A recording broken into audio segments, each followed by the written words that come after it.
ఇంట్లో దోమలకు ఈగలకు రకరకాల మిషన్లు వచ్చాయి. వాటి ద్వారా ఈగలను దోమలను నివారించవచ్చు. అవసరమైతే వాటిని పుట్టకుండా కూడా చేయవచ్చు. కుట్టకుండా కూడా దూరం పెట్టవచ్చు. ఈగలు దోమలు మాత్రమే కాదు, ఇంట్లో కనిపించే శత్రువులు కూడా ఉంటాయి. అవే బల్లులు. ఇవి ఎటువంటి హాని మనకు కలిగించిపోయినప్పటికీ రెట్టెలు వేయడం, ఇంట్లో గోడల మీద విపరీతంగా కదులుతూ ఉండటం వల్ల ఇబ్బందిగా ఉంటుంది. కొన్నిసార్లు ఇవి ఆహార పదార్థాలను కూడా తినేస్తూ ఉంటాయి. బల్లి అత్యంత ప్రమాదకరమైనది. బల్లి దేహం మొత్తం విషపూరితమై ఉంటుంది. అది గనుక పొరపాటున ఆహారంలో పడితే ఆ ఆహారం కనుక మనం తింటే ప్రాణాలు పోతాయి. అందువల్లే బల్లులు ఇంట్లో ఉండకుండా, ఇంట్లోకి రాకుండా జాగ్రత్తలు తీసుకుంటూ ఉంటారు. ఎన్ని రకాల జాగ్రత్తలు తీసుకున్నప్పటికీ బల్లులు కొన్ని సందర్భాల్లో వస్తూనే ఉంటాయి. తీవ్రంగా ఇబ్బంది పెడుతూనే ఉంటాయి.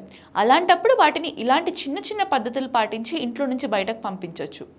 బల్లులు ఇంట్లో ఉంటే కీటకాలను తినేస్తూ ఉంటాయి. తినేసిన తర్వాత రెట్టెలు వేస్తూ ఉంటాయి. దీనివల్ల ఇల్లు అపరిశుభ్రంగా ఉంటుంది. బల్లులు చూసేందుకు చిన్నగానే ఉన్నప్పటికీ పెద్ద పెద్ద సమస్యలను తీసుకొస్తూ ఉంటాయి. అలాంటప్పుడు వాటిని చిన్న చిన్న చిట్కాలతో బయటకు వెళ్ళగొట్టవచ్చు.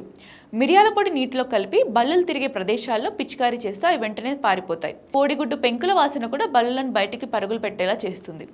నీరు, పుదీనా, నూనె కలిపి స్ప్రే చేసినా సరే అద్భుతమైన ఫలితం ఉంటుంది. వెల్లుల్లి రెబ్బలు తీవ్రమైన వాసన కలిగి ఉంటాయి. వాటిని కూడా అక్కడక్కడ పెడితే బల్లులు దెబ్బకి పారిపోతూ ఉంటాయి. బల్లులు ఇంట్లో ఆవాసం ఏర్పాటు చేయకుండా ఉండటానికి సాధ్యమైనంత వరకు శుభ్రతను పాటించాలి. దుమ్ము ధూళి లేకుండా చూసుకోవాలి. బూజు వంటిది కనిపిస్తే వెంటనే శుభ్రం చేసుకోవాలి. సాధ్యమైనంత వరకు రూఫ్ క్లీనర్తో ఎప్పటికప్పుడు ఇంటిని శుభ్రం చేసుకుంటే బల్లులు వంటివి రావు. ఇంట్లో ఎటువంటి ఇబ్బంది కలిగించవు.